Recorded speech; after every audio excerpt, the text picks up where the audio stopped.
Hi guys, this is the introduction for Chapter 2. First section is called Number Sets, Section A. The first thing it talks about is set notation. Now set notation uses brackets like this and give you a simple set like vowels. So we call the set V for vowels. And within that set, we'd have A, E, I, O, and U, and we're not going to bother with Y. So that's our set of vowels. Within that, these are my elements, and the set has a collection of numbers or objects. In this case, it's letters. Now,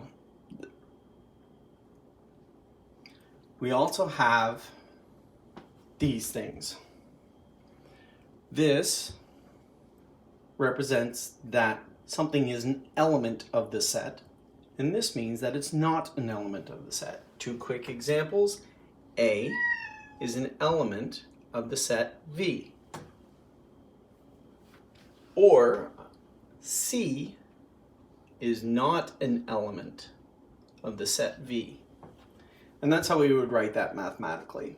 Now, going back to the squiggly brackets up here and this symbol here, those represent the null set or the empty set. Okay? So if there's nothing, and that'll become important later, but we need to know that they exist, the null set or the empty set. Okay? Now, and I'm going to get rid of this because I've talked about that.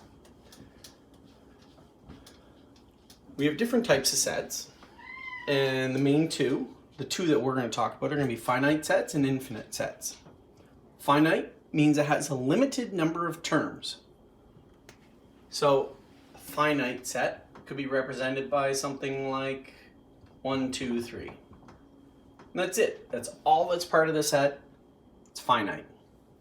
Then there's an infinite set, which would be me changing it and saying 1, 2, 3, ... It goes on and on and on forever. Now, I wrote discrete and continuous because I've talked about this before. Discrete does not mean that there's a finite number. Big difference between discrete and finite. Finite, there's 1, 2, 3. Discrete means that there are no values in between 2 points. So when we are talking about people, if I were graphing something to do with people, it's discrete because I can't connect the dots, because people, you can't have a part person. Continuous, on the other hand, would be a solid line when I'm graphing, and this is a dotted line when I'm graphing. Infinite means it goes on and on and on forever. If I were graphing continuous data, can be graphed in both cases. If it's finite, it's going to be a graph like this, have a dot on both ends, because it starts and stops. Infinite would have the arrows on the ends to say it goes on and on and on forever. Okay. So we can have both infinite sets and finite sets. Then we get into these wonderful infinite sets right here. You have n, which represents natural numbers, which represent start at 0. Natural numbers are 0, 1, 2, 3, so on. An infinite set. Integers are represented by 0, plus or minus 1, plus or minus 2, and so on. Positive integers, z plus, is going to be, hold it, are they doing integers without 0 in here? No. Positive integers, though, they start at 1, 2, 3, 4, so on. The reason why I gotta check my source, because every book is different and how they represent them, but this is how PIB does it. natural numbers, integers, positive integers. Then we have Q, which represents rational numbers. Rational numbers written as a fraction. Can be written as a fraction.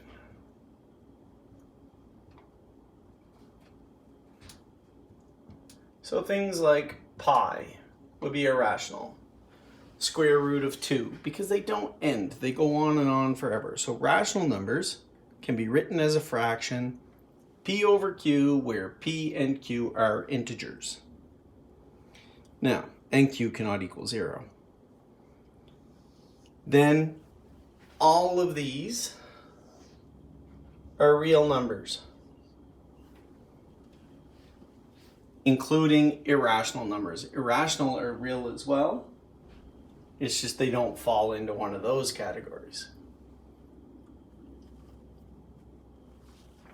Now, we need to be able to decide if something is rational or irrational.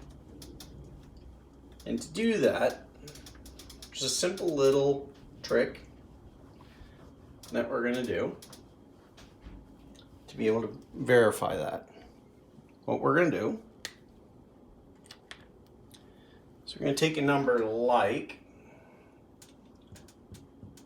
0.36 repeat. So we know that a repeating decimal is rational because it can be written as a fraction. Well, how do we write it as a fraction? We're going to do this little trick. So x is 0.36 repeat. So what I'm going to do is I look at how many decimals, how many places are in the repeating part. So in this case, there's 2. So I'm going to take a number, 100, which has 2 zeros, x, and that's going to give me 36.36 repeat. So this and this now match. So what I'm going to do is I'm going to take 100x, I'm going to subtract from it x, which means I'm taking 36.36 repeat and 0.36 repeat, and I'm subtracting. Well, that leaves me with 99x over here. On this side, it cancels out the decimal part and I'm left with 36. And that's 99x. I forgot that part because 100x take away 1 leaves me with 99. Now I divide both sides by 99. 36 over 99. And I have to see if I can simplify the fraction. Some of you are going to go straight to the math frac. I'm going to go with the fact I know that this is 3 times 12 and this is 3 times 33, but that's also, or I can go 9 times 4 over 9 times 11. So the 9's cancel. This simplified is 4 over 11. It's kind of cool how it works. Now, the one trick, the old textbook used to do this question, and I'm going to show you something that's kind of, they say that 0.99999999999 is rational. Which is kind of silly because it's a decimal. But if I take 0.9, repeat, and I say, well, x is equal to that, I have to multiply this by x by 10, and I get 9.9 repeat. I do my subtraction, I get 9x is equal to 9. Divide both sides by 9, and it equals 1.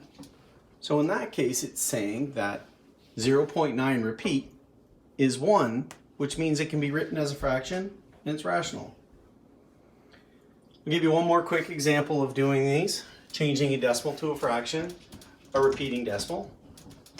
I'll take a big one. We'll call it, I don't know, x equals 0.123, repeat. 3 decimal places, so that means I need to multiply it by 1,000. And that's going to give me 123.123, repeat. Subtract here, I get 999x. And then I'm going to subtract over here, and I get 123. Divide both sides by 999, and I get 123 over 999. The rules of divisibility for 3 tells me that this is going to be 41 over 333. And I think that's simplified, but it's kind of cool. So 0.123 can be written as a fraction. So 0.123, repeat, is the same as 41 over 333.